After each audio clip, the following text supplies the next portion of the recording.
Next news చూద్దాము. ఈ news గురించి మాట్లాడితే మైండ్ బ్లాక్ అవ్వాల్సిందే. ఎందుకు తెలుసా? 1000 కోట్లు. ఈ ఫిగర్ విన్న వెంటనే ఒక రకమైన టెన్షన్.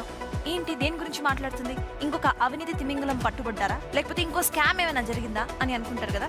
సో ఒక ఫోన్కి వచ్చిన మెసేజ్ లింక్ ద్వారా వెళ్ళిపోయిన డబ్బుల సంఖ్య తెలంగాణలో సంచలనం సృష్టిస్తున్న 1000 కోట్ల భారీ సైబర్ స్కామ్ గురించి మాట్లాడుతున్నాం. ఈ భారీ సైబర్ స్కామ్ పై పోలీసులు దర్యాప్తులో వేగం పెంచారు. ఖమ్మం జిల్లా సత్తుపల్లి ప్రాంతంలో నమోదైన కేసులతో ఎస్ఐటి ముమ్మర విచారణను జరుపుతోంది. నిరుద్యోగులు, అమాయక యువకులకు డబ్బుల ఆశ చూపించి వారి పేర్లతో మ్యూల్ అకౌంట్లను తెరిచి కేటుగాళ్లు దేశవ్యాప్తంగా సాగించిన ఒక సైబర్ మోసాల సొమ్మును వాటి ద్వారా మళ్లించినట్టు పోలీసులు గుర్తించారు. ఇప్పటి వరకు ఈ కేసులో 50 మంది నిందితులను అరెస్టు చేయగా పెట్టుబడుల మోసాలు, ఫెడెక్స్, కొరియా ఫ్రాడ్స్, ఇక డిజిటల్ అరెస్టుల పేరిట దాదాపు 983 కేసులతో ఈ ఒక్క నెట్వర్క్కే సంబంధాలు ఉన్నట్లుగా తేలింది. ఒకసారి మళ్ళీ ఎలా వీళ్ళు ఈ మొత్తాన్ని డబ్బుల్ని తీసుకున్నారనేది ఒకసారి చూస్తే, పూర్తిగా పెట్టుబడుల మోసాలతో అనేక లక్షల డబ్బులు వీళ్ళు కొల్లగొట్టారు. ఫెడెక్స్, కొరియర్ ఫ్రాడ్స్ చేశారు. డిజిటల్ అరెస్ట్ల పేరిట దాదాపు 983 కేసులతో ఈ ఒక్క నెట్వర్కే సంబంధాలు ఉన్నట్లుగా తేలింది. అండ్ వీళ్ళు దోచుకున్న సొమ్ము 1000 కోట్లు. ఈ అంతర్జాతీయ సైబర్ సిండికేట్ వెనుక ఉన్న ప్రధాన సూత్రధారి విదేశాల్లో ఉంటూ చైనా, కంబోడియా, మ్యాన్మార్ వంటి దేశాల హ్యాండ్లర్స్తో కార్యకలాపాలు నడిపిస్తున్నట్లుగా ఎస్ఐటి విచారణలో బయటపడింది. మ్యూల్ ఖాతాల ద్వారా వసూలు చేసిన కోట్లాది రూపాయలను క్రిప్టో కరెన్సీగా మార్చేసి విదేశాలకు తరలిస్తున్నట్టు ఆధారాలు సైతం లభించడంతో 1000 కోట్ల నిధుల మనీ ట్రయల్ పై అధికారులు ఇప్పుడు దృష్టి సారించారు. అంతేకాకుండా కేవైసీ నిబంధనలు పాటించకుండా నకిలీ ఖాతాలు తెరవడానికి సహకరించిన కొందరు బ్యాంక్ అధికారుల పాత్రపై కూడా ఇప్పుడు సిట్ నిఘాను పెట్టింది. తెలంగాణతో పాటు పలు రాష్ట్రాల్లో విస్తరించిన ఈ భారీ మనీ లాండరింగ్ నెట్వర్క్ గుట్టురట్టు చేసేందుకు పోలీసులు లోతైన దర్యాప్తును ఇప్పుడు వేగవంతం చేశారు. ఇదే అంశంపై మోర్ డీటెయిల్స్ మా ప్రతినిధి రాణా అందిస్తారు. రాణా, చెప్పండి, సైబర్ క్రైమ్ ద్వారా 1000 కోట్లు కాజేశారంటే అది చాలా పెద్ద అమౌంట్. సో రైట్ నౌ ఇటు సైబర్ సెక్యూరిటీ ఆఫీసెస్ ఎలా పనిచేస్తున్నాయి, ఎటువంటి ప్లాన్ తో ముందుకెళ్తున్నాయి రాణా?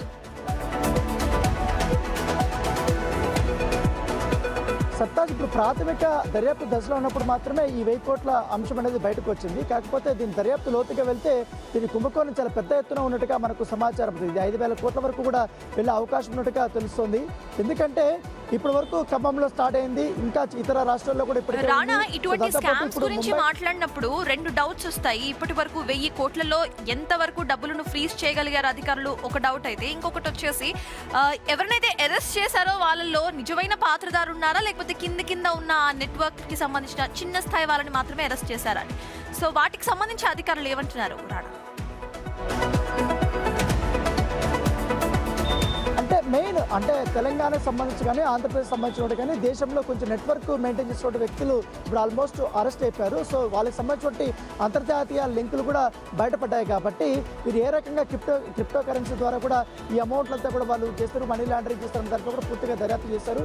సో దాంతోపాటు తెలంగాణలో కానీ ఆంధ్రప్రదేశ్లో పెద్ద ఎత్తున కూడా రియల్ ఎస్టేట్లో కూడా వాళ్ళు ఇట్లా పెట్టుబడులు పెట్టినట్టుగా తెలుస్తుంది. షెల్ కంపెనీలు కూడా ఓపెన్ చేసి ఈ అమౌంట్లంతా కూడా ఆ కంపెనీలకు పెట్టుబడులు పెట్టినట్టుగా తెలుస్తుంది. కాబట్టి ఇది భారీ పెద్ద నెట్వర్క్ కాబట్టి సరైన ఇంకా ఎంక్వైరీ చేస్తేనే మొత్తంగా బయటపడతాయి.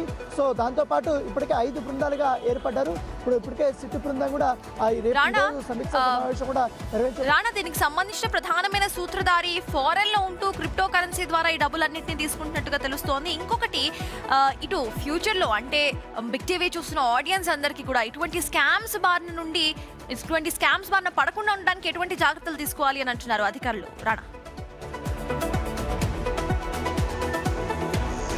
అంటే ఈ కేసు బయటపడినప్పటి నుంచి పోలీసులు అనేక విధాలుగా కూడా చెప్తూనే ఉన్నారు. ఎందుకంటే మీ ఫోన్కి ఏ ఓటీపీలు వచ్చినా, లేకపోతే మీకు ఫ్రీగా ఎవరన్నా ఖాతా ఓపెన్ చేస్తే మీకు అమౌంట్ వేస్తామని చెప్పి మీకు కమిషన్ ఇస్తాను కూడా, అట్లాంటివి మీరు ఆ మాయలో పడద్దండి. ఎందుకంటే దీని వెనకాల చాలా పెద్ద పెద్ద శక్తులు ఉన్నాయి, మిమ్మల్ని మాయ చేస్తారు, అనవసరంగా మీరు కేసుల్లో ఇరుక్కుంటారు, మీకు సంబంధం లేకుండా మీ ఖాతాలో డబ్బులు తీసుకెళ్ళిపోతారు, వేరే వాళ్ళ ఖాతాలో డబ్బులు ఈ ఖాతాల నుంచి ఇట్లా మీరు ఫారెన్ తీసుకెళ్ళడం, ఇవన్నీ కూడా జరుగుతాయి. కాబట్టి చాలా జాగ్రత్తగా ఉండాలని పదే పదే చెప్తున్నా కూడా ఇంకా కొంతమంది అమాయకులు నిరుద్యోగులు కొంచెం డబ్బులు ఆశ ఉంటుంది కాబట్టి వాళ్ళు ఆటోమేటిక్గా ఈ ట్రాప్లో పడిపోతారు. సో ఈ చైన్ సిస్టమ్ అంతా కూడా ఇప్పుడు పట్టుకున్నారు కాబట్టి తెలంగాణ పోలీసులు పూర్తి స్థాయిలో దర్యాప్తు చేస్తే మాత్రం అతిపెద్ద కుంభకోణంగానే ఉండే అవకాశం ఉంటుంది. కేవలం ఇప్పుడు దొరికింది 50 మంది, దొరకాల్సినటువంటి వారు ఇంకా చాలా మంది ఉన్నారు కాబట్టి వారి మీద ఫోకస్ పెట్టారు. ఇప్పుడు ఫారిన్ కూడా వెళ్ళాల్సిన అవసరం ఉంది కాబట్టి కంబోడియా లింకులు ఉన్నాయి, చైనా లింకులు ఉన్నాయి. సో వాటంతా కూడా చూసుకుంటే ఖచ్చితంగా చాలా పెద్ద తరకాయ పేర్లు బయటపడే అవకాశాలు కనపడుతున్నాయి. రైట్, థ్యాంక్ యూ రానా. మొత్తానికి ఇప్పటికే 50 మందిని అరెస్ట్ చేశారు. బట్ వాళ్ళు ఎంత మందిని అరెస్ట్ చేసినా, ఎంతవరకు ఫ్రీజ్ చేసినా ముందు జాగ్రత్త ఖచ్చితంగా మనకు ఉండాల్సిందే.